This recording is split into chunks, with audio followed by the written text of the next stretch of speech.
So this is how I check. It's not very scientific. But it works.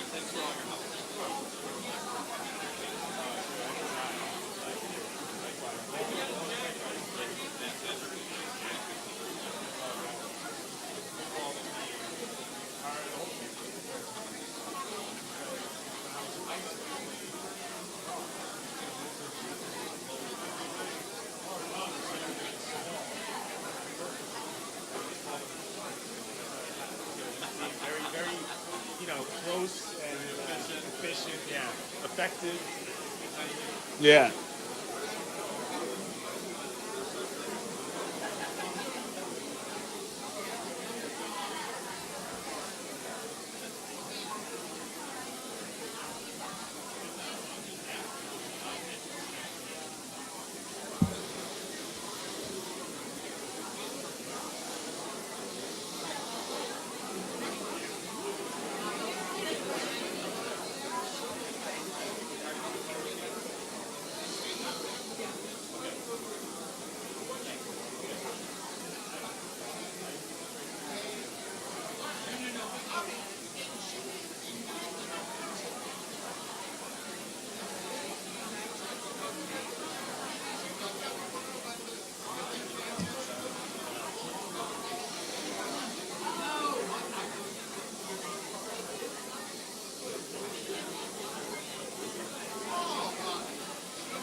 It has been. It's been an incredible journey that I believe will culminate on November 8th when we begin to make America great again. I got to tell you, I joined this campaign in a heartbeat because you have nominated a man for president who never quits, who never backs down. He is a fighter. He is a winner. Until not too long ago, it seemed like he was out there fighting all on his own, but now this movement is coming together. Ohio is coming together. This country's coming together, and we're going to make Donald Trump the next president of the United States of America.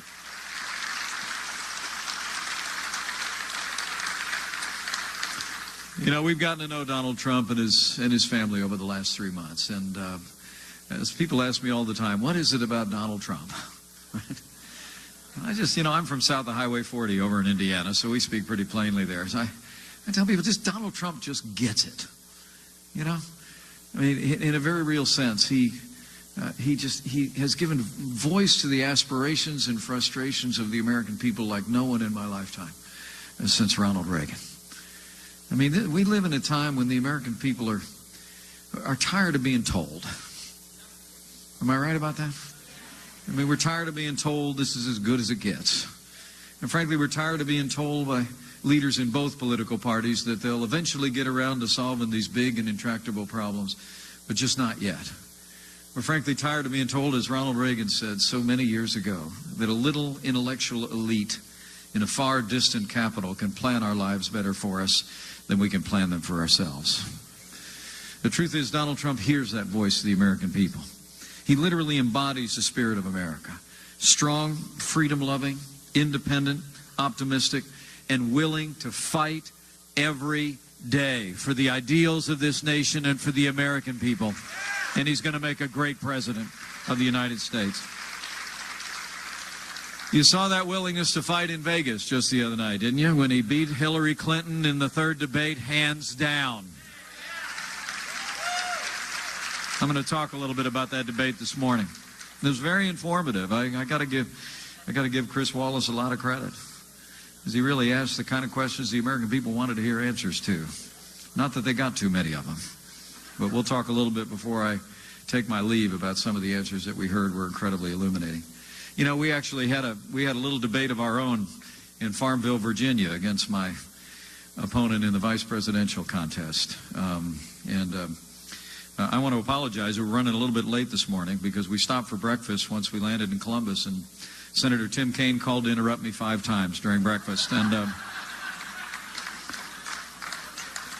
just can't seem to get away from that guy. Some people think I won that debate in Farmville, Virginia, and thank you. Thank you for that. I would tell you that from where I was sitting, Donald Trump won that debate. Donald Trump's vision for this country won that debate, and Donald Trump's determination to make America great again is going to win all the way to the White House in the next 17 days. You know, and it's not like it's exactly a fair fight out there. You know, I don't know about the rest of you. I get up every morning, I got to turn on the television with a stick. You know, you get me on that? I'm just not sure what's going to be there any given morning. It seems like, the media goes chasing after just every different potential attack against my opponent every single day of the week, and while they ignore this avalanche of controversies and scandals pouring out of Hillary Clinton's years as Secretary of State. It really is remarkable. I mean, I could literally spend all this morning talking about revelations that we found out, but let me just mention a couple of them because it's not like you're going to hear them in the news, okay? I mean, USA Today, give them a little bit of credit. They actually wrote this week that after looking at this avalanche of emails, they said, quote, the nexus among private companies, Hillary Clinton's State Department, and the Clinton Family Foundation is closer and more complex than Donald Trump has even claimed so far. And they said at least a dozen companies that gave money to the Clinton Family Foundation, get this, a dozen companies that gave money to the Clinton Family Foundation over here also lobbied the State Department while she was Secretary of State And then the lobbyists that they hired were people that were raising money for Hillary Clinton's campaign. Then we found out, because of freedom of information requests from ABC News, that during the period following the terrible earthquake in Haiti, that when $10 billion was being made available to rebuild that country after that devastating natural disaster, that aides for the Secretary of State said that businesses that were friends of the Clintons should be flagged for contracts in Haiti, and everybody else would just go to the public website. And worst of all is, just about a week ago, the FBI actually confirmed that officials at the State Department offered a quid pro quo to the FBI if they would be willing to change the classification status of emails, some of which had to do with Benghazi, that were on her private server. I mean, the truth of the matter is, men and women, the American people are tired of pay-to-play politics in Washington, D.C. And it's exactly the kind of politics. It's exactly the kind of politics that's going to come to a crashing end the day that Donald Trump becomes president of the United States of America. Donald Trump has a plan. He's going to talk about it again in Gettysburg this morning. He has a plan to basically reform ethics in our nation's capital, 5-year ban on executive branch officials leaving government, becoming lobbyists, the same thing for members of Congress. And here's my personal favorite, the past campaign finance reform that says that registered foreign lobbyists cannot raise money in American political campaigns. This is our country. I mean, Donald Trump is going to drain the swamp in Washington, D.C., and we're going to have government as good as our people again. So if only to restore the highest standard of ethics in our nation's capital and in the highest office of the land, can I just ask you all here in Ohio, do all you can in the next 17 days to make sure that Hillary Clinton is never elected president of the United States of America. Because at the end of the day, this election is about bigger things than their small ethics. And that's really what I want to talk to you about today.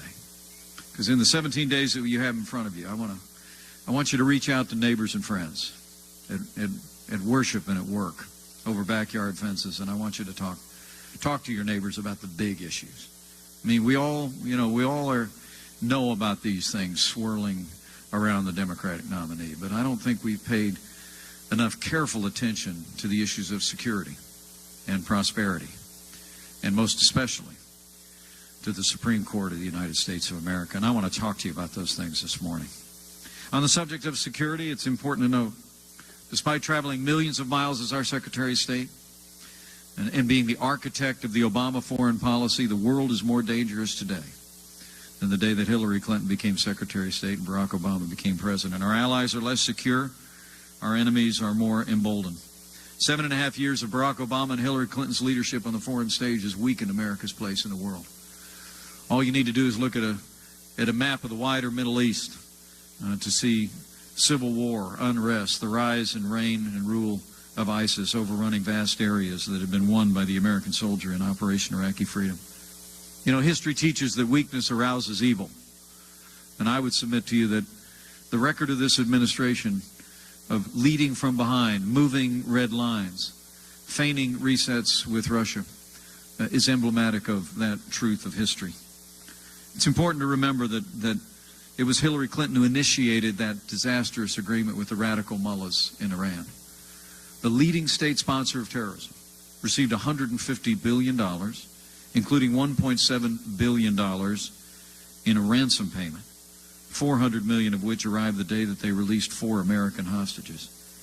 Let me make you a promise. When Donald Trump becomes president of the United States, we won't be paying ransom to terrorist-sponsoring states. They'll be paying a price.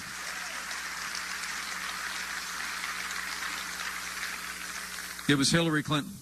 It was Hillary Clinton who failed to negotiate an agreement with the sovereign nation of Iraq that would have allowed American soldiers to remain and safeguard what had been won at extraordinary sacrifice by the American soldier and by the Iraqi people in Operation Iraqi Freedom. The vacuum that was created after 2012 literally became the platform in which ISIS was able to be conjured up out of the desert sands to overrun vast areas that had been won by the American soldier. You know, when I was a member of Congress, Ralph was talking about my record in that time. I actually traveled downrange to visit our soldiers in Iraq and Afghanistan every single year. I remember the extraordinary sacrifices that our soldiers and their families made. Karen and I have stood quietly and prayed at the graveside of Hoosiers who fell in defending our freedom and advancing the freedom and security of the people of Iraq. You know, before I go one step further, if you're able to stand or otherwise raise your hand, if you wore the uniform of the United States of America, could the men and women who have served our nation in uniform, would you mind rising and standing and giving us a chance just to say thanks one more time? Thank you.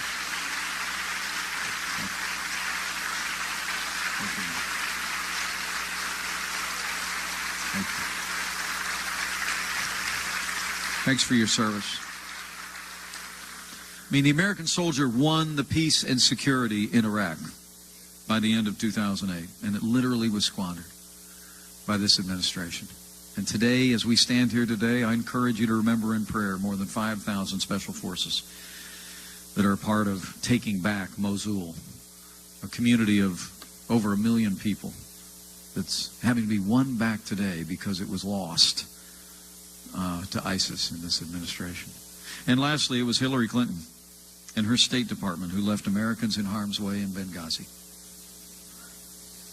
And after 4 Americans fell, she told the parents, like Pat Smith, of our fallen heroes, that it was because of a filmmaker in the United States, a spontaneous riot, when, in fact, we would learn, because Congress investigated it, that she wrote an email to a family member the night of the attack, September the 11th, saying that it was a terrorist-style al-Qaeda attack. When she was questioned before the Congress about that, she said words that ring into history. She said, quote, "What difference at this point does it make?" Well, let me tell you, as the proud father of a United States Marine, anyone who said that, anyone who did that, should be disqualified from ever serving as Commander-in-Chief of the Armed Forces of the United States of America.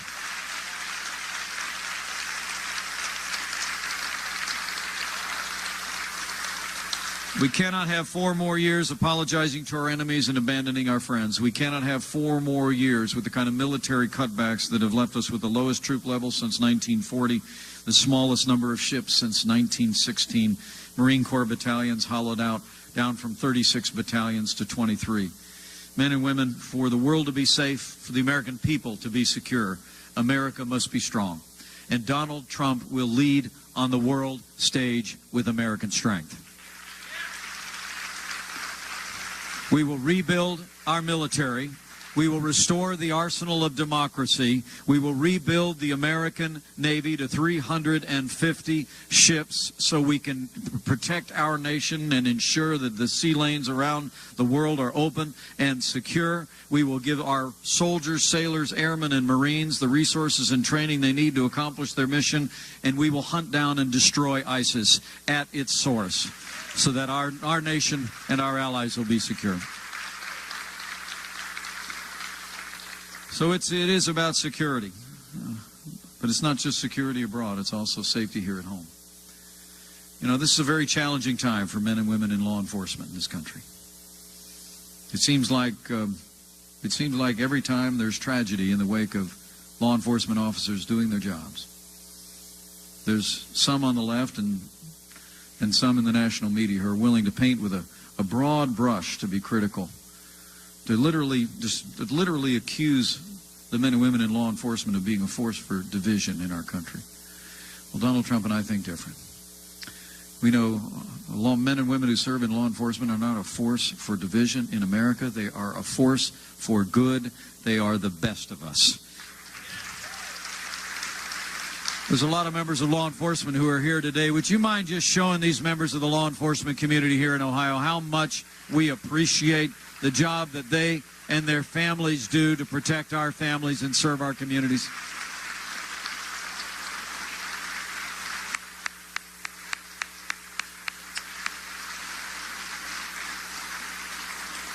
Thank you. I want to promise you, when Donald Trump becomes the chief law enforcement officer of the United States of America, Donald Trump will support our law enforcement at every level. We will provide them with the resources and the training they need to protect our families and come home safe to theirs, and we will restore law and order to every city and every community in the United States. That's probably why Donald Trump was endorsed by the 330,000 members of the Fraternal Order of Police to be the next president of the United States of America. So it's about security.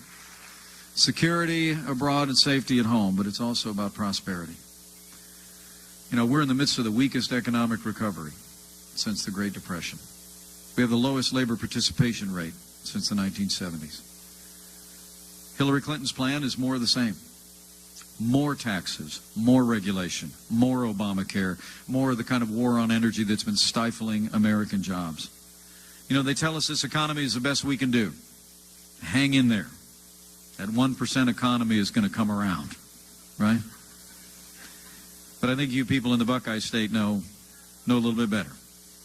It's not the best we can do. It's just the best they can do. And when Donald Trump becomes president of the United States of America, we're going to put common sense, conservative principles into practice, and we're going to get this economy moving again and put America back to work. Donald Trump's got a plan. He's got a plan to get this economy moving again. It looks a whole lot like a plan the 40th president put into effect back in the 1980s. When Donald Trump's reelected, and I want you to reelect Senator Rob Portman from the great state of Ohio. With Republican majorities in the House and Senate, we're going to cut taxes across the board for working families, small businesses, and family farms. Not a tax increase, but a tax reduction. We're going to get rid of death taxes once and for all. We're going to lower business taxes in America, and we're going to repeal every single Obama executive order that is stifling jobs and growth in the American economy.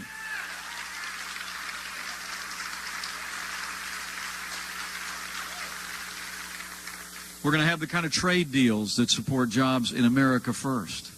Donald Trump and I know that trade means jobs. Exports here in Ohio support jobs here in Ohio. Imports keep the cost of goods low.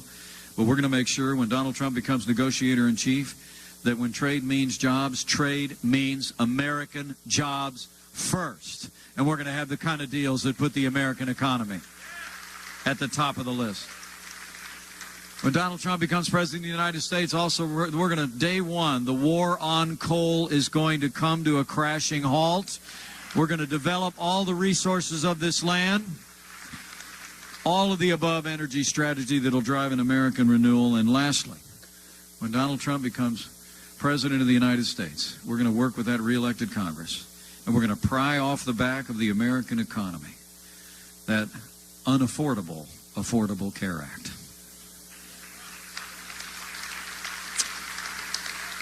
I don't know if you heard about President Obama's speech. We had a couple days ago in Miami. They were celebrating the 3rd anniversary of Obamacare.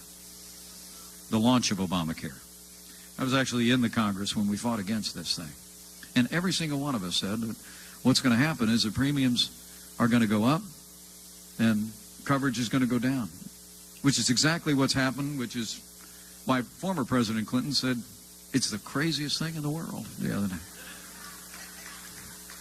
But that's not the best line. President Obama this week, literally, he compared Obamacare, I'm not making this up, he compared Obamacare to the Samsung Galaxy 7 phones, which have been spontaneously bursting into flames. He did. Here's the quote. Here's the quote. This is President Obama. When one of these companies comes out with a new smartphone and has a few bugs, what do? They fix it. They upgrade it. Unless it catches fire, then they pull it off the market. Well, Mr. President, that's exactly what we're going to do with Obamacare. We're going to pull it off the market. We're going to repeal it lock, stock, and barrel. And we're going to replace it with the kind of health care reform that lowers the cost of health insurance without growing the size of government. We're going to use the power of the free market to meet the health insurance needs of the American people. That's how you solve problems the American way. Wow.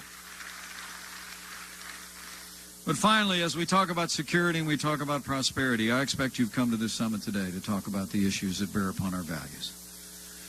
And they're perhaps most significant of all. And the truth of the matter is, with the passing of the late and great Justice Antonin Scalia, issues of life and liberty and the very interpretation of our Constitution is literally on the ballot as the Supreme Court of the United States. The direction of the court will be decided in this very same election. I mean, elect Hillary Clinton as President of the United States, and you can get used to more unelected judges using unaccountable power to make unconstitutional decisions. If you doubted that, you should have watched that debate the other night. Right out of the gate, she got a question about the Supreme Court, and I pulled the quote. Hillary Clinton was asked her philosophy on appointments to the Supreme Court. She said this, quote, "The Supreme Court should represent all of us. That's how I see the court. And the kind of people I would be looking for to nominate would be in the great tradition of standing up to the powerful, standing up on behalf of our rights as Americans."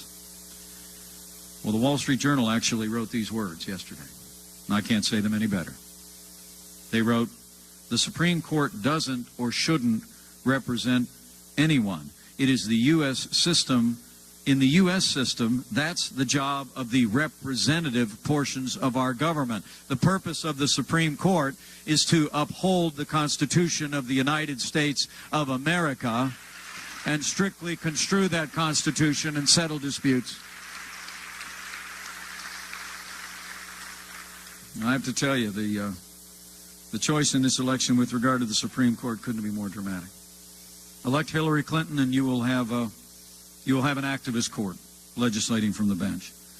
But you elect Donald Trump, take a look at that list of 21 jurists. We have the privilege of serving together. He said saying again this morning in Gettysburg, we'll choose a man or woman on that list, strict constructionists of the Constitution of the United States of America, appointed to the highest court in the land, who will uphold our Constitution in the tradition of the late and great Justice Antonin Scalia. That's the choice on the court. It truly is extraordinary. But those aren't the only issues in this election bearing upon our values. I would submit to you, people who've known me well know I'm pro-life. I don't apologize for it.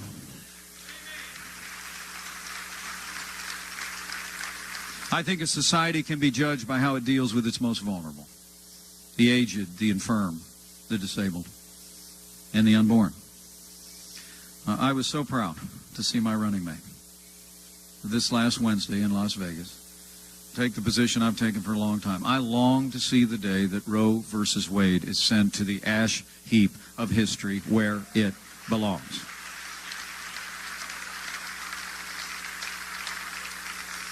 But not just with the court are issues of life. And I want to pledge to you, Donald Trump and I have the opportunity to serve. We're going to be advancing the sanctity of life in the laws of this nation. We are going to sign a bill banning late-term abortion in the United States of America.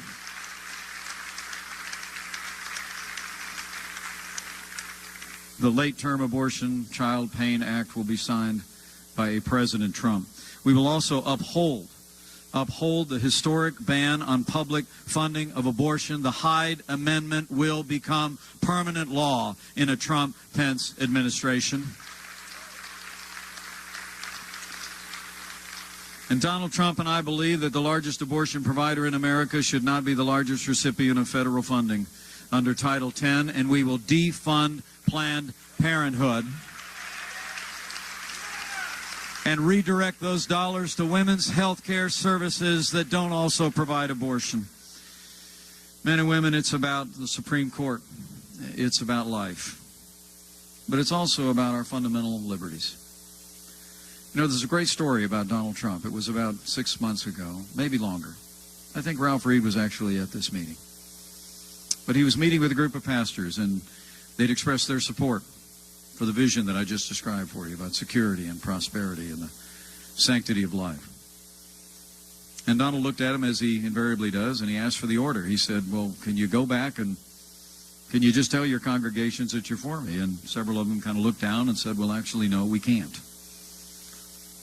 And he said, why?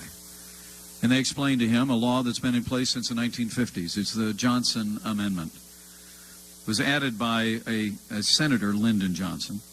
It essentially says that churches just like the one we're standing in today could lose their tax-exempt status if they support or oppose a candidate for federal office. And in a very real sense, the Johnson Amendment has been the law of the land for more than a half of a century. Well, Donald Trump, you know, I like to say to people, politicians are people that ask how things are. Leaders are people that ask why. And I couldn't be more proud of the fact that because of Donald Trump's leadership, for the first time in the history of our party, the full repeal of the Johnson Amendment is in the Republican Party platform, and we'll sign it into law.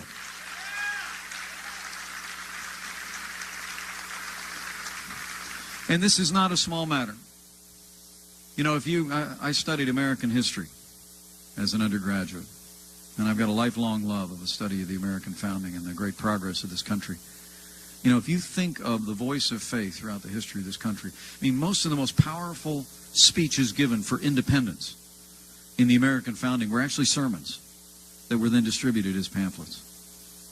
I mean, if you think of the abolition of slavery, Harriet Beecher Stowe's father, it was those thundering sermons that challenged the conscience of a nation that ended the scourge of slavery in America. You think of the civil rights movement and in the pews of Dr. King's church in Montgomery, Alabama. Karen and I have actually sat in those pews with people that were a part of that movement, and they told us we would gather here, we would sing, and we would pray, and then we would march. I would submit to you today, this is no small matter. That in the life of this nation, freeing up the voice of communities of faith will make America stronger and more prosperous in our third century. I believe it with all of my heart.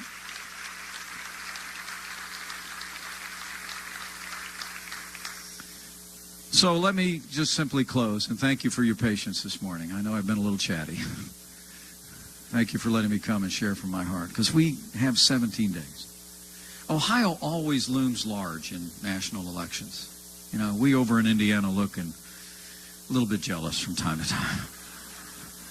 I mean, it seems like as Ohio goes, so the nation goes.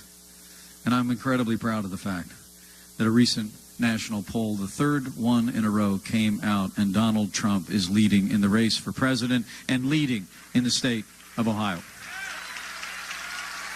But there's work to be done. But there's work to be done, and I want to challenge you in that regard.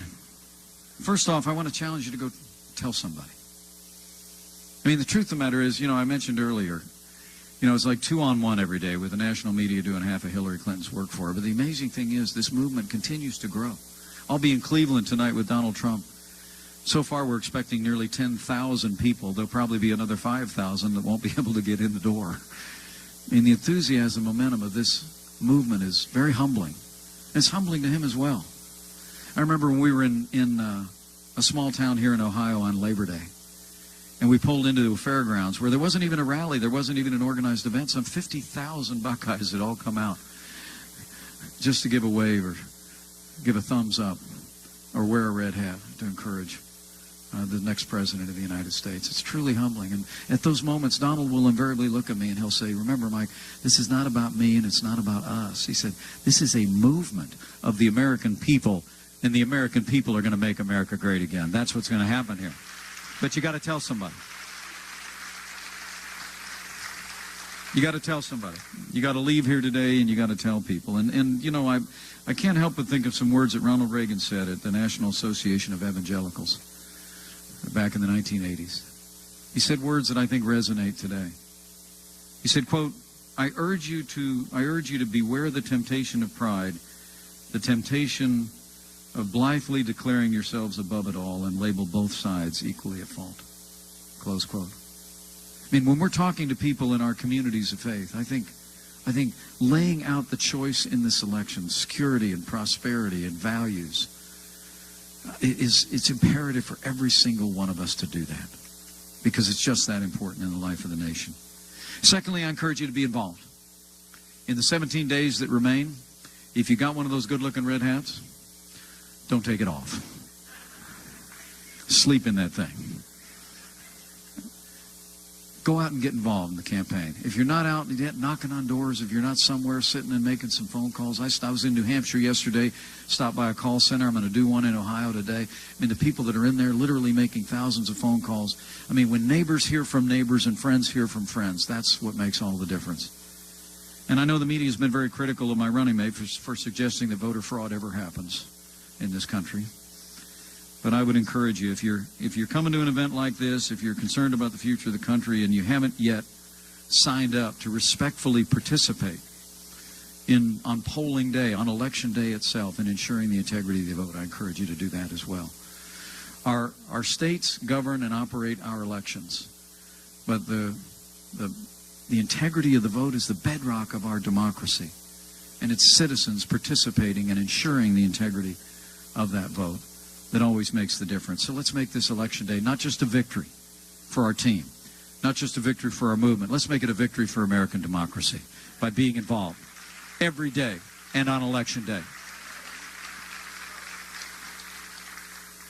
You know, the choice in this election could not be more clear. It's really change versus the status quo. Or as Ronald Reagan said back in 1964, it's really not a choice between left and right, or even Republican and Democrat. It's a choice between up and down.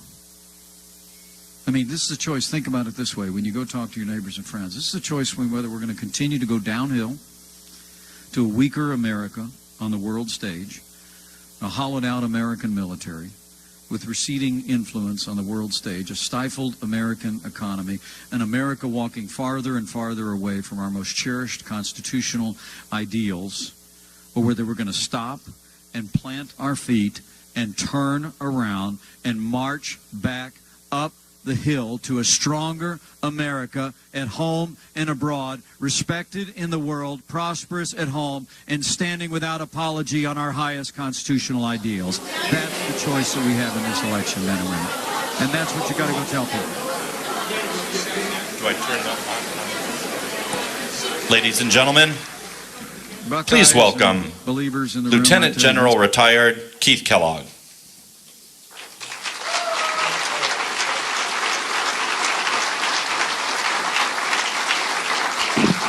Good morning. Mr. Trump is en route. He should be here very, very shortly. So they sent me out here to kind of quell the crowd down a little bit as we're going forward. First of all, good morning, and thanks for being here today. I'm a retired Army guy, and I can't think of a more historic place than to be here in Gettysburg, Pennsylvania. And to me, it's and not only is it a historic place, it's really a historic time in our lives. You know, when you think of Gettysburg, the name brings up memories of our great nation's strife, of a time when the future of our nation was in doubt, in a time in our nation's history where brother fought brother and state fought state, and the outcome uncertain in 1863. And it came to a culminating point here in Gettysburg when Union forces defeated the invading Confederate Army under Robert E. Lee in July of 1863. While the force of arms decided the day and saved the Union, one man, through his words and leadership, brought us together just a few short months later, in November of 1863, when President Abraham Lincoln said that through their last full measure of devotion, a nation of the people and by the people and for the people was preserved. Today, 153 years later, we are waging another battle, a political one that will determine the future of this nation again. And again, much of the nation's eyes will be on Pennsylvania as it votes. You in the Keystone State, a state where three of our most treasured documents, the Constitution, the Declaration of Independence, and the Gettysburg Address, were all written.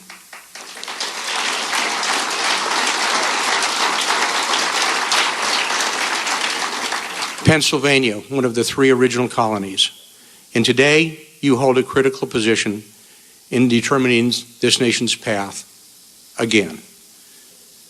We need your help. And of all the Americans watching today and those in Pennsylvania watching, I'm asking you to join our crusade for making this nation great again. To have a government that you can be proud of, which means a government unlike those of our opponent, one who believes it is her right to govern, of who says of those who support her, I'm with her. There's a difference. You see, Mr. Trump in the campaign, we're with you.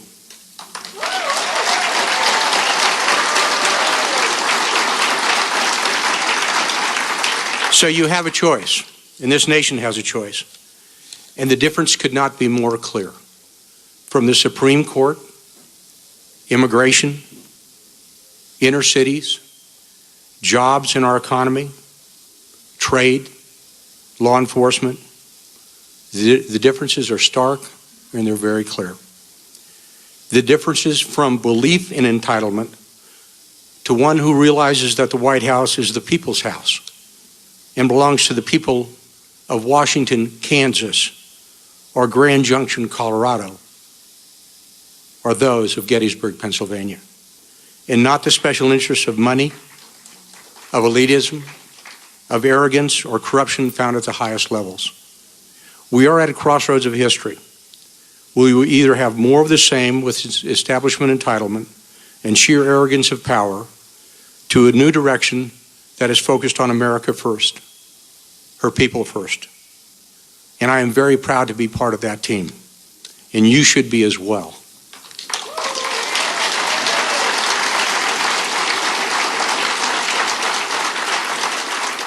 Donald Trump has consistently laid out his views on immigration and foreign affairs, trade, Veterans Affairs, the Supreme Court.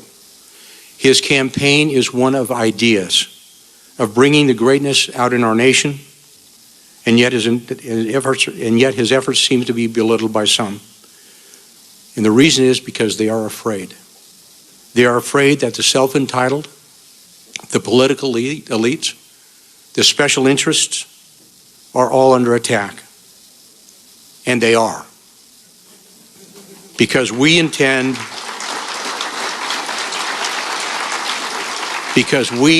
to change the way the nation is governed. I am proud to stand with him. I am honored to be part of his team. And as a retired officer, it's just not me. There's over 200 retired flag officers with me, to include 23 Medal of Honor recipients.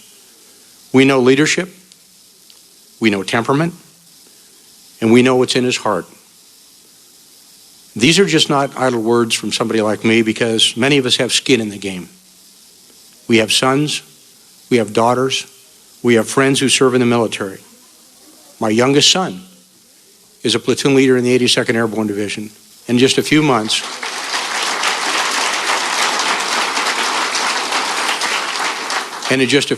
he will deploy to Afghanistan. So is it serious to someone like me? Yes, it is. Donald Trump did not have to do this. He is a successful businessman, not a politician. He is a building of towering buildings that reach for the skies. He is a leader who promotes the best, regardless of race, regardless of religion, regardless of ethnicity.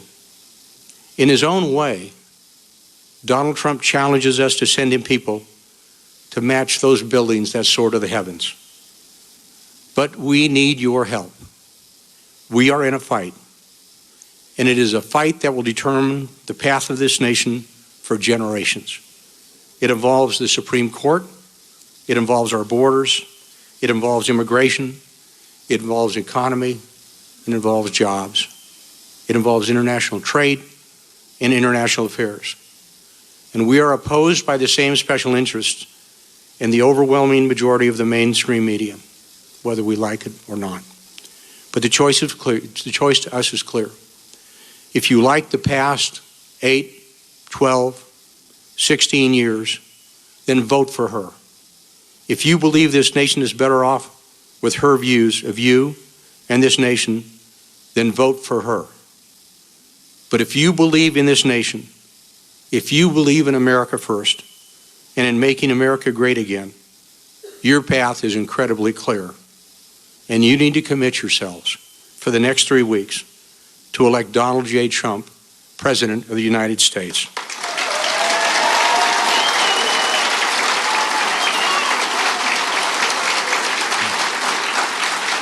I'm honored, and I'm privileged to be with him, and he will be with you shortly. Thank you for your patience, and God bless you all. Thank you.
All right, Ricky, let's roll. You ready, Mayor?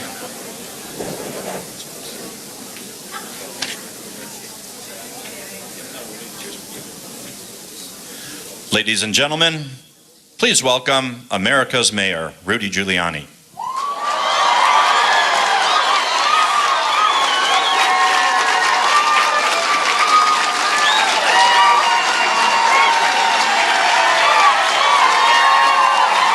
Thank you very much. Thank you. We apologize for being late, but the weather didn't cooperate, and we probably would have gotten here faster if we just drove straight from New York. I've come to Gettysburg often. Usually I drive here because the roads are so historic, whether you come from Washington or you come from New York. But you can't come to Gettysburg and not realize that you're on hallowed ground, very special place, sanctified by the blood of so many Americans, divided as never before or since, all believing in their cause. The Union remained, and the verdict of history determined the morality of the cause. It took a long time to heal the wounds and right the wrongs of slavery. Some still remain and must be healed. But as important as the Battle of Gettysburg was the words that Lincoln very modestly and humbly said, "The world will little note nor long remember." Well, the world has all heard it and they all remember it. And maybe it's one of the great definitions of our democracy, one of the great pillars of our democracy. The words, government of the people, by the people, and for the people, shall not perish from this earth. Well, that's why Donald Trump is running for president, to take government away from the special interests, the massive donors, the lobbyists, the Washington insiders.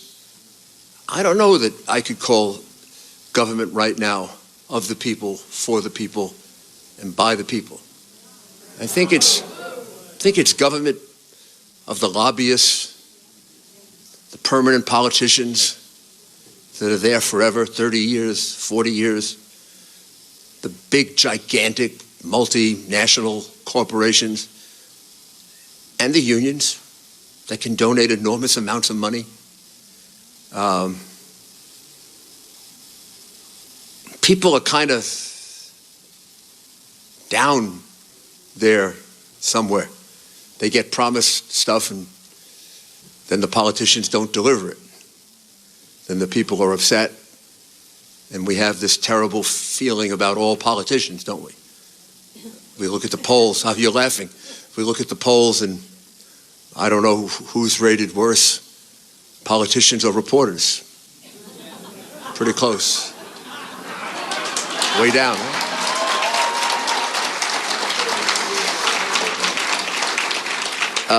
And that's why Donald Trump began this journey a long time ago, and with little chance of winning. He thought, given the fact that he's his own man, his own person, doesn't need the contributions and doesn't need all the people around him that his opponent has, who have bought and sold her for years and years. One thing about Donald Trump, whether you like what he says or you don't, it's what he says, and nobody's paying for it or buying it or telling him to say it. He's his own man. He's his own man with his own ideas. And his big idea is to return government to you, the people, to clean out Washington. To you, to him, you know, you're not the abominables and the irredeemables. To her, you are. You're who she's talking about. You're the abominables and the irredeemables. Me too, by the way, so don't feel bad. I may be an abominable with a capital A to her. But Donald Trump doesn't look at it that way. He sees you as the backbone of America, the people who, you know, give up their lives to save our country when it's needed, the people who protect us as police officers and firefighters, the people who produce our food and our products and you're the people that make America work.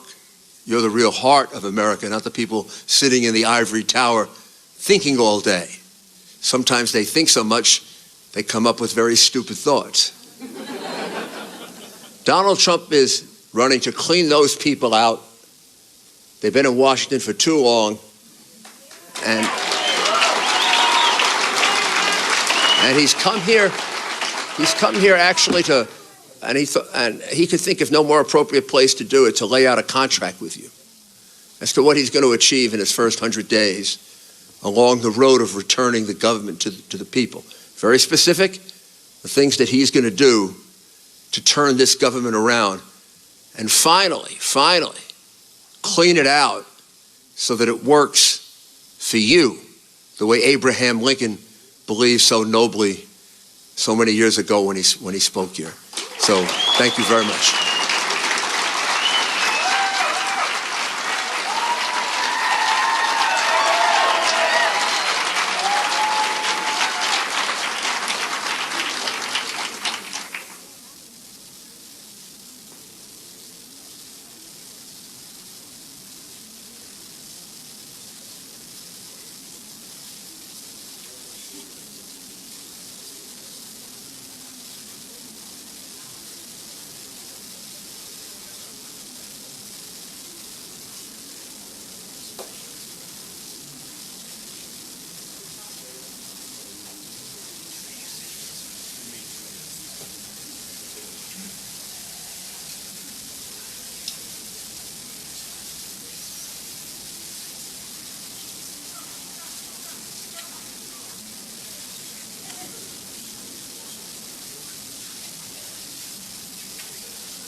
Ladies and gentlemen, please welcome Mr. Donald J. Trump.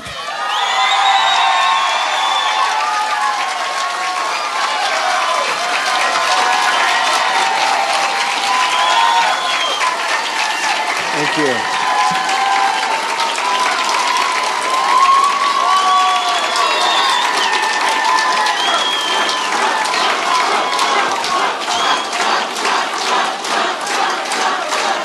Thank you very much. Thank you, ladies and gentlemen. Thank you. Please sit down. Thank you.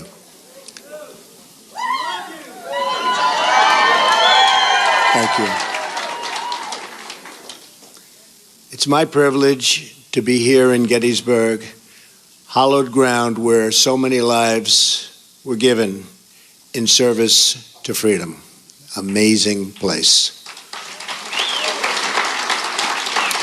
President Lincoln served in a time of division like we've never seen before. It is my hope that we can look at his example to heal the divisions we are living through right now. We are a very divided nation. I'm not a politician and have never wanted to be a politician. Believe me. But when I saw the trouble our country was in, I knew I couldn't stand by and watch any longer. Our country has been so good to me. I love our country, and I felt I had to act.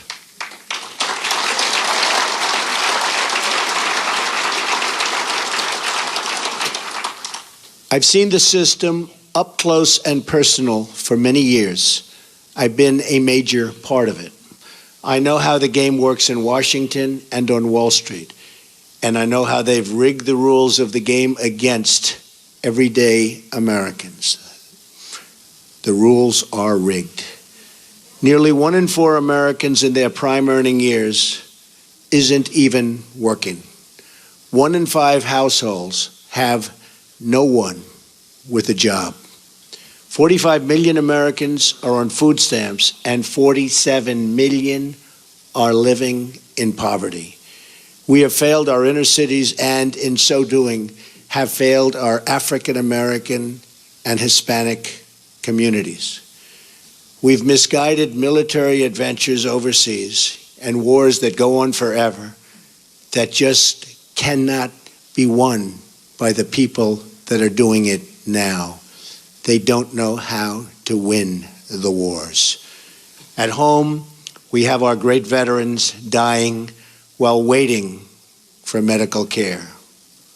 Change has to come from outside our very broken system.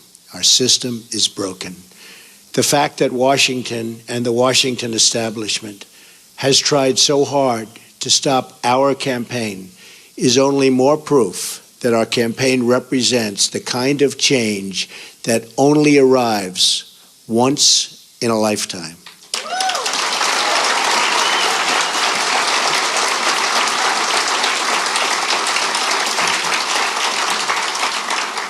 The system is totally rigged and broken. First, the issue of voter fraud. According to Pew, there are 24 million voter registrations in the United States that are either invalid or significantly inaccurate. And when I say that, there are such inaccuracies, it's unbelievable. 1.8 million dead people are registered to vote, and some of them are voting. I wonder how that happens. 2.8 million people are registered in more than one state. These are numbers, folks. These are numbers. 14% of non-citizens are registered to vote. The system is also rigged because Hillary Clinton should have been precluded from running for the presidency of the United States. But the FBI and the Justice Department covered up her crimes which included lying to the FBI and Congress on numerous occasions, and included saying, "I do not recall," to the FBI on 39 separate times. She recalls everything else, but 39 separate times she said, "I do not recall." Well, that's a lie also.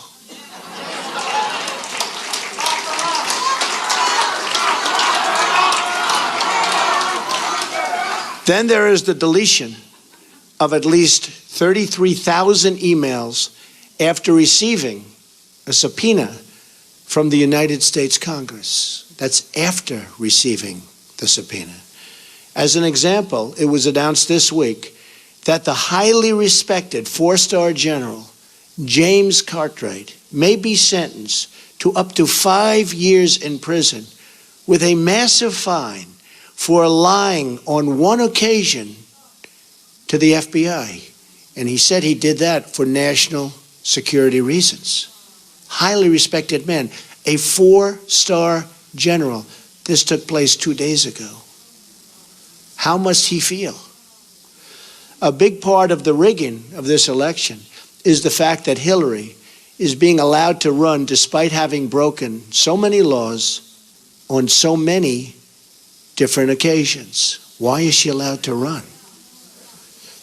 The dishonest mainstream media is also part, and a major part, of this corruption.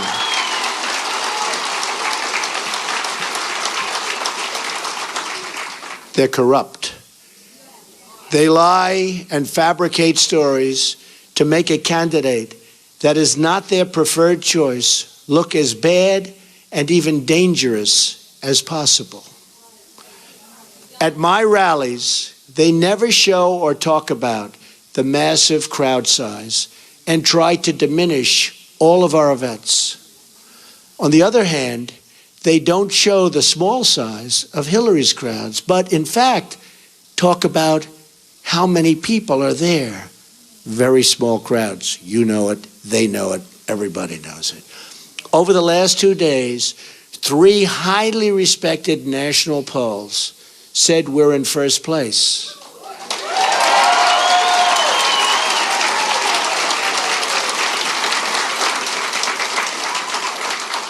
And one of those pollsters was the most accurate poll on the last 2 cycles.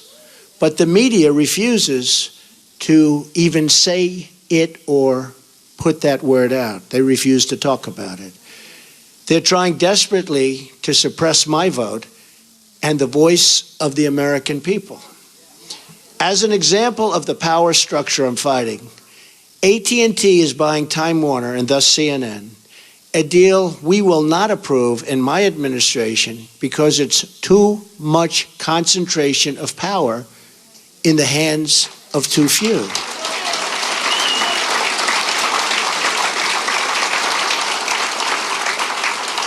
Likewise, Amazon, which through its ownership controls the Washington Post, should be paying massive taxes, but it's not paying. And it's a very unfair playing field. And you see what that's happening and what that's doing to department stores all over the country.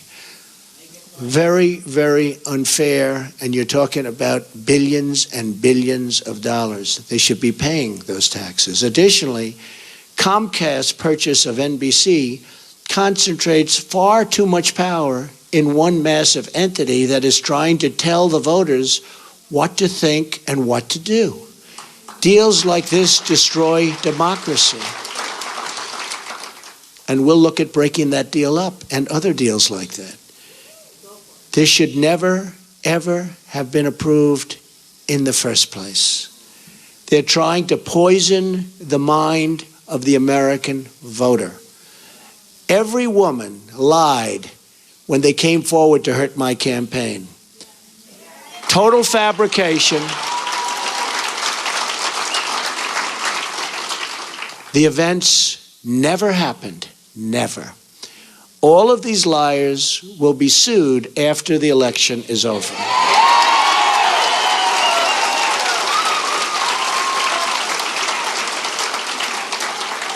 But a simple phone call placed to the biggest newspapers or television networks gets them wall-to-wall coverage with virtually no fact-checking whatsoever. Here is why this is relevant to you. If they can fight somebody like me, who has unlimited resources to fight back, just look at what they can do to you, your jobs, your security, your education, your health care, the violation of religious liberty, the theft of your Second Amendment, the loss of your factories, your homes, and much more. Look at what they've done to you with your jobs. It has just been learned on video that the violent protests at some of my rallies, like in Chicago, where police and others were seriously hurt, you saw that, blood pouring down their face, were caused by paid DNC and Clinton campaign operatives. Now, we didn't know this. This just came out 2 days ago on tape. We didn't know this. We were amazed at the level of violence. These were paid operatives, paid by the DNC and probably the Clinton campaign. This is a criminal act. Policemen were badly hurt, and so were many others. And these people should be prosecuted.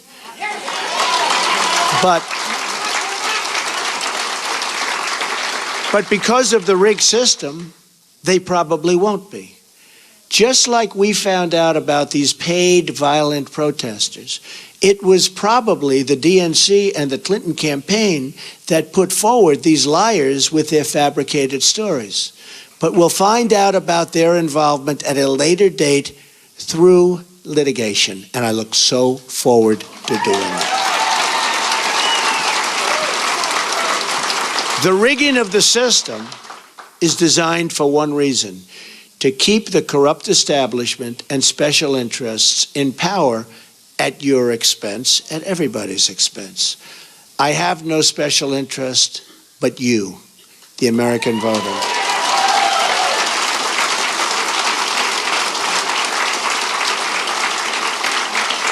I didn't have to do this, believe me. There's nothing easy about it. But I had to do it. I love our country. I love the people of our country. And I felt I had to do it. Thank you. One thing we all know is that we will never solve our problems by relying on the same politicians who created these problems in the first place. Hillary Clinton is not running against me. She's running against change. And she's running against all of the American people and all of the American voters.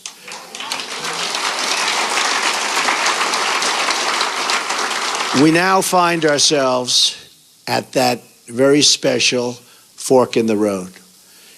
Do we repeat the mistakes of the past, or do we choose to believe that a great future, yet unwritten, still lies ahead for us and for our wonderful, beloved country? I think it does. I know it does. My economic plan will deliver at least 25 million jobs in 1 decade. Now, our jobs have been taken away. They've gone to Mexico. They've gone to so many other countries. It's a one-lane highway where they get the jobs, they get the factories, they get the money, and we get the drugs, and we get the unemployment, and it's going to change, believe me, and it's going to change fast.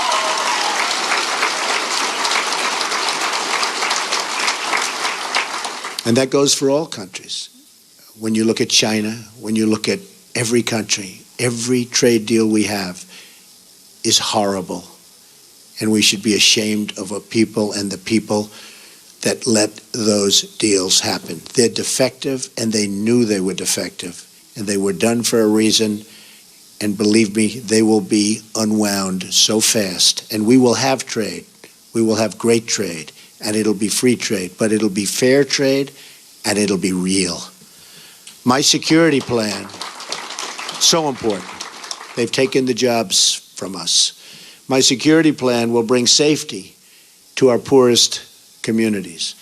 My ethics plan will end the corruption in our government. We will the corruption is massive. We will drain the swamp in Washington, D.C. and replace it with a new government of, by, and for the people. Believe me. That is why I have chosen Gettysburg to unveil this contract. I'm asking the American people to rise above the noise and the clutter of our broken politics and to embrace that great faith and optimism that has always been the central ingredient in the American character. And there is nothing better or stronger than the American character.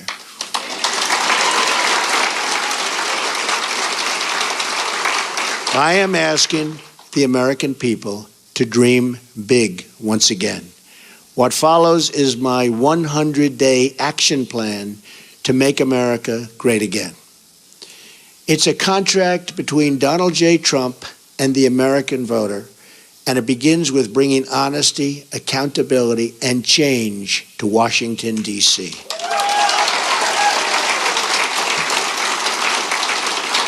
Therefore, on the first day of my term of office, my administration will immediately pursue the following 6 measures to clean up the corruption and special interest collusion in Washington. First, a constitutional amendment to impose term limits on all members of Congress.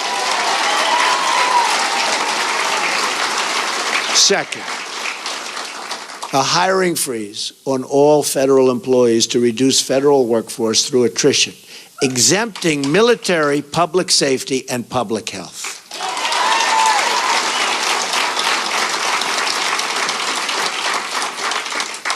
Third, a requirement that for every new federal regulation, 2 existing regulations must be eliminated. Regulations are killing our country and our jobs.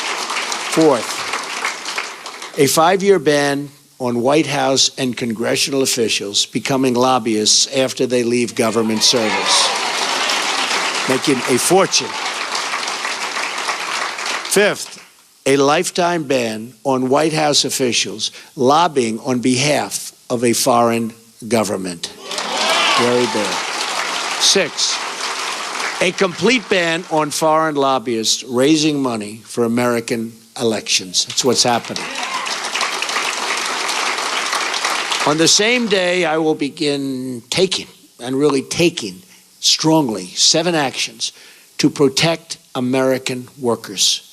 Our American workers have been treated so badly by politicians that don't have their interests in heart. And we're going to change that. We're going to change that very, very fast. First, I will announce my intention to totally renegotiate NAFTA, one of the worst deals our country has ever made, signed by Bill Clinton, or withdraw from the deal under Article 2205.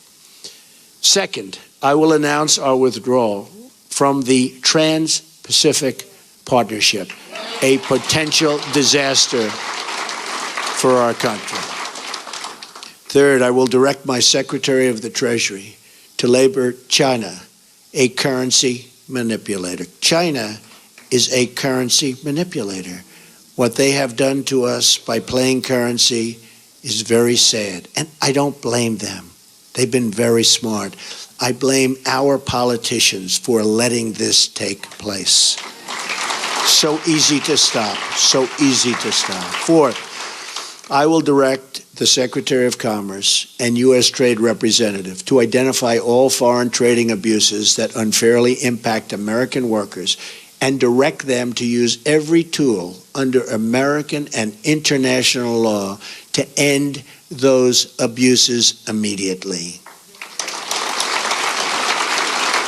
Fifth, very importantly, I will lift the restrictions on the production of $50 trillion worth of job-producing American energy reserves, including including shale, oil, natural gas, and clean coal, and we will put our miners back to work. Sixth, I will lift the Obama-Clinton roadblocks that allow for this vital energy infrastructure projects to go forward. We have roadblocks like you've never, ever seen. Environmental blocks, structural blocks. We're going to allow the Keystone Pipeline and so many other things to move forward. Tremendous numbers of jobs and good for our country. We're going to cancel billions in payments to the United Nations climate change programs and use the money to fix America's water and environmental infrastructure. We're paying billions and billions and billions of dollars. We're going to fix our own environment.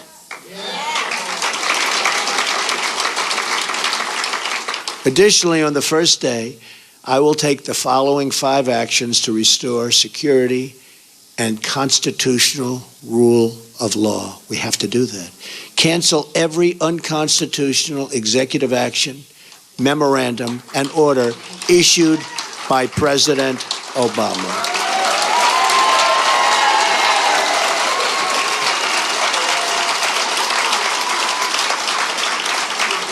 Second, begin the process of selecting a replacement for Justice Scalia, whose wife, by the way, has a Trump sign. His wife is a phenomenal woman. Has a Trump sign in her front yard. Isn't that nice?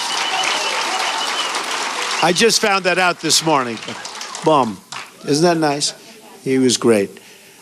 From one of the 20 judges on my list, you know we're going to make great decisions from 20 outstanding judges on a list that we submitted, who will uphold and defend the Constitution of the United States.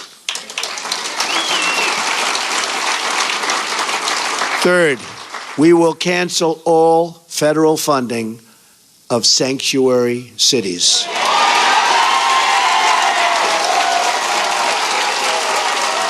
Fourth,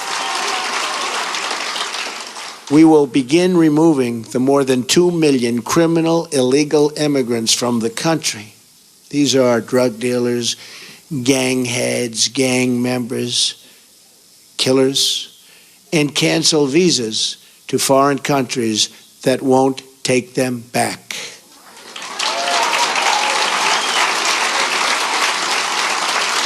And when Hillary Clinton was Secretary of State, and they had someone who was bad, really bad, and they brought him back to the country and the country wouldn't take him, she said, well, bring him back. We don't want to force the country to take him. There won't be one such instance if I become president, believe me.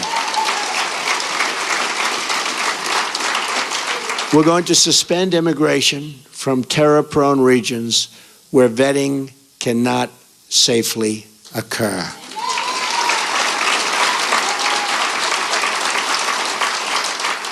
And if you look at Syria and the migration, we're taking in thousands and thousands of people into our country. We have no idea who they are, what their thought process is, where they come from. And Hillary Clinton wants to increase the number of those thousands and thousands currently pouring in by 550%. Radical Islamic terror is right around the corner. We have to be so tough, so smart, so vigilant. We can't allow that to happen. We have enough problems.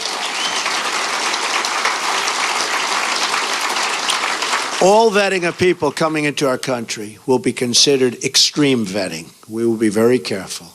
Next, I will work with Congress to introduce the following broader legislative measures and fight for their passage within the first 100 days of my administration.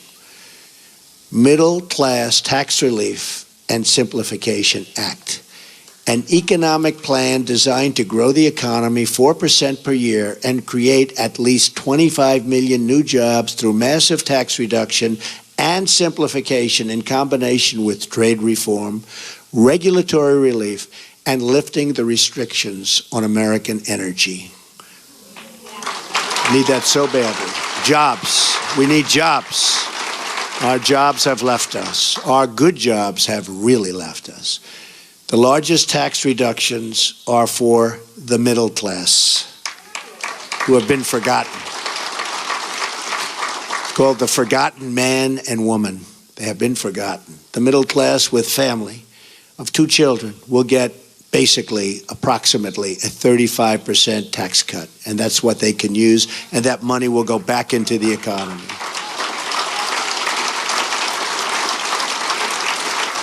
The current number of brackets will be reduced from 7 to 3, and tax forms will likewise be greatly simplified.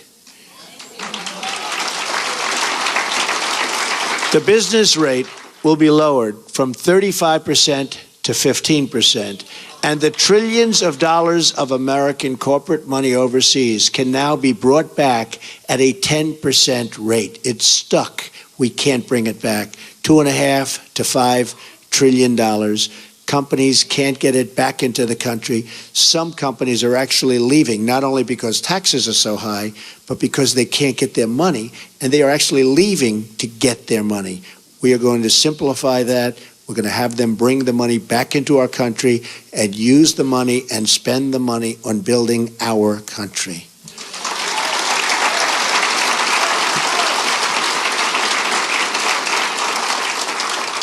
End the Offshoring Act. Establish tariffs to discourage companies from laying off their workers in order to relocate in other countries and ship their products back to the United States tax-free. They leave the United States, like Carrier, like Ford, like so many others.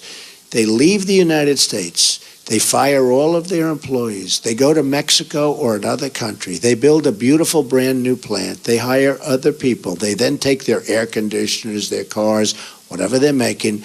They send it tax-free across what will be a very strong border, believe me. But they send it tax-free across the border. And what do we end up with? We have unemployment, tremendous losses, and we have none of the benefits. So we will establish tariffs that when they do that, there will be consequences. We'll work with them, we'll be nice, we'll be fair, but there have to be consequences. And when they know there are consequences, our companies will stop leaving the United States and going to other countries.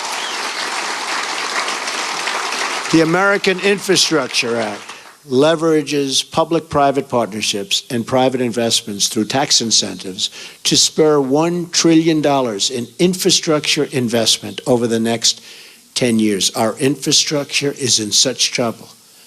We've doubled our national debt to $20 trillion under President Obama. In less than 8 years, $10 trillion has been added. Think of it. And we haven't fixed anything. We haven't fixed anything. What have we done? Our roads are broken, our bridges, our tunnels, our hospitals, our schools, and we have $20 trillion in debt, all-time high. That's true. Our VA hospitals are in bad shape, and our VA is in very, very bad shape, and we will fix that. We are going to work on fixing that because our veterans have not been treated properly. We have illegal immigrants that are treated far better in many instances than our veterans, and we're not going to have that. School Choice and Education Opportunity Act redirects education dollars to give parents the right to send their children, to public, private, charter, magnet, religious, or home schools of their choice. And so importantly, we're going to end Common Core and bring education supervision to local communities. We do so badly on education. If you look at the lists and you see Sweden, Norway, Denmark, China, different countries at the top, you see us at the bottom.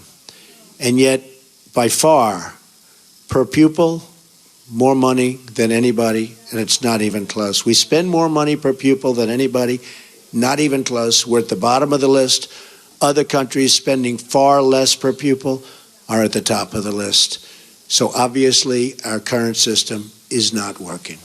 We will change it, and we will make it good.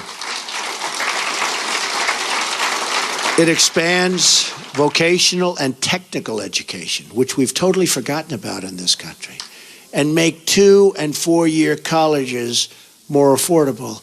Have you ever gone to school and you've been with people that aren't good students, but they can fix an engine, or they can build a wall, or they can do things that you wouldn't even think about? Because we can use some of the ones that build the wall. We're going to need them. We're going to need them. We're going to need them. But did you ever see that? How they're genius at fixing a car. They can do anything. But history, not so good. Physics, not so good. I mean, we have to open vocational again. Those are the people. These are great people. The Repeal and Replace Obamacare Act.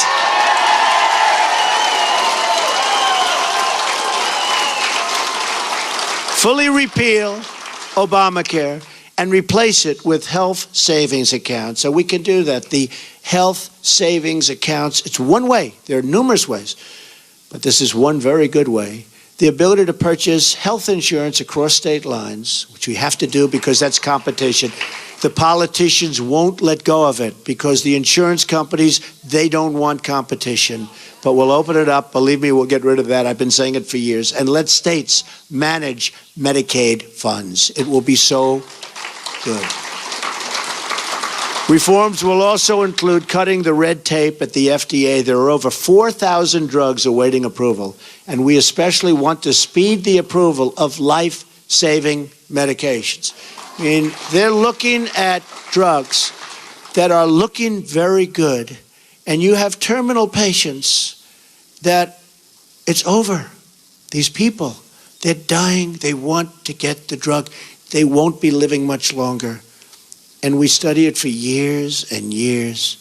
At some point, they have to do what they have to do. They have to do it properly. But we have 4,000 different drugs and products waiting in line for approval, and we can't get them approved. We're going to speed up that process very significantly. Affordable Child Care and Elder Care Act allows Americans to deduct child care and elder care from their taxes, incentivizes employers to provide on-site, and so important, child care services. And you see that with a couple of companies, and it's such a great thing to see. And creates tax-free dependent care savings accounts for both young and elderly dependents with matching contributions for low-income families. So good. End Illegal Immigration Act.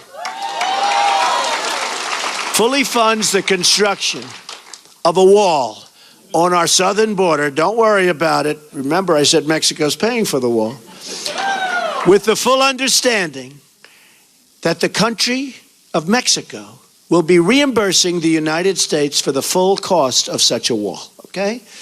We're going to have the wall. Mexico's going to pay for the wall. By the way, I met with the president of Mexico 2.5 months ago. Wonderful meeting, wonderful person. But I told him, this is a two-way highway, not a one-way highway. We have our people. We have to take care of our people. We have to protect our people. So it's got to be a two-way street. Otherwise, it's going to be a whole different deal.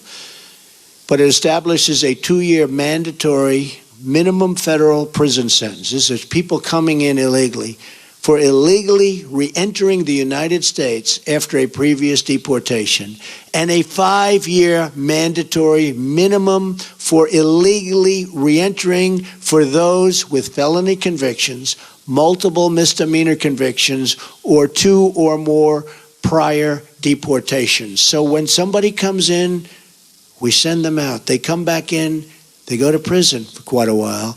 They come back again, they go 5 years. Because what's happening is they're coming back 10 times. And I could go case after case. They come back, look at what happened in San Francisco. 5 times he came back. On the 5th time, he killed Kate. 5 times, but so many others. One 10 times came back, killed somebody after 10 times. When they get deported, they stay out. Otherwise, they have very serious prison terms. They will stay out. Once you do that, they will stay out.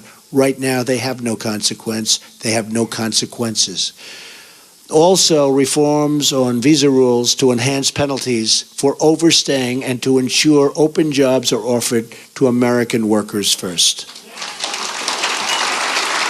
Number 8, Restoring Community Safety Act reduces surging crime, drugs, and violence by creating a task force on violent crime and increasing funding for programs that train and assist your local police who are doing such a great job, believe me. We increased the resources for federal law enforcement agencies and federal prosecutors to dismantle criminal gangs and put violent offenders behind bars or out of our country and into the country where they came from. Restoring National Security Act, which rebuilds our military by eliminating the defense sequester, which has been very tough on our military, and expanding military investment. Now, at no time, practically, do we need a military like right now. We don't want to use it, but it's peace through strength. We need a strong military. Our military is so terribly depleted. It also provides our great veterans with the ability to receive public VA treatment or attend a private doctor of their choice. If they're waiting online, and I have the plan up, and we've gotten, as you know, tremendous support from veterans, from law enforcement, from veterans, from the military, tremendous support.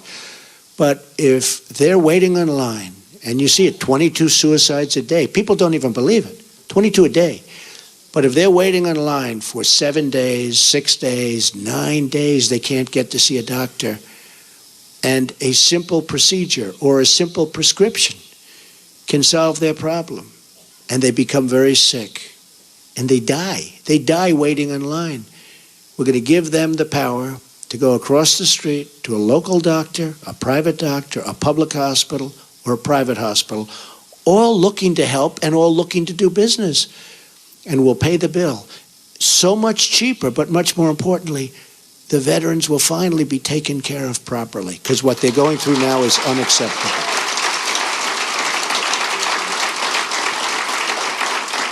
Also, we're going to protect our vital infrastructure from the new thing. It's called cyber attack. It establishes new screening procedures for immigration to ensure those who are admitted to our country support our people and our values. We want people that love our country or can love our country, and people that will love our citizens. We want people that can love us. And there are ways through talent of determining that, and other countries do, but we don't. Just come on in, folks, come on in.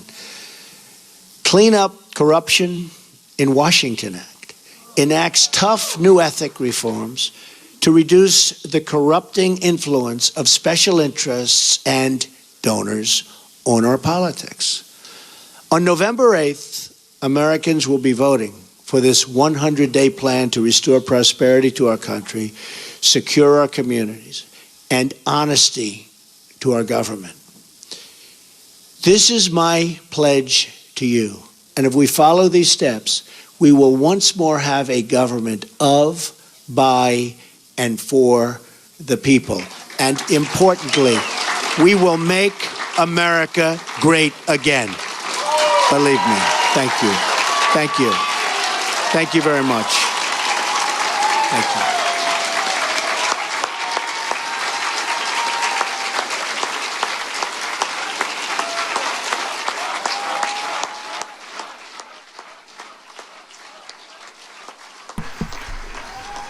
Donald J. Trump wrapping up remarks in Gettysburg, Pennsylvania. Some are billing this as his Gettysburg address. 55,000 strong. Thank you to our viewers for watching and choosing RSBN as your source.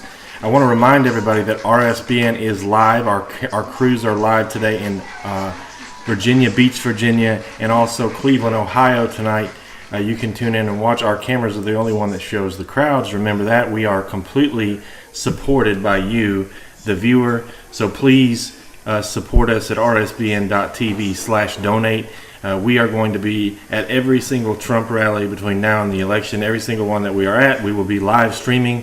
We've been able to upgrade our equipment because of you, and now we will be broadcasting live from anywhere in the country. We'll follow Trump. We're going to actually also be at some Donald Trump Jr. events next week in Arizona, so we'll be able to give you exclusive access there. So thank you all again for tuning in. A record-breaking day here this morning to watch this historic speech, and we will be back at 3 o'clock p.m. Eastern Time, live from Regent University in Virginia Beach, Virginia, as Donald Trump will address supporters there. And then tonight at 7 o'clock p.m. Eastern Time, Donald Trump and Governor Mike Pence will both be live from Cleveland at the IX Center.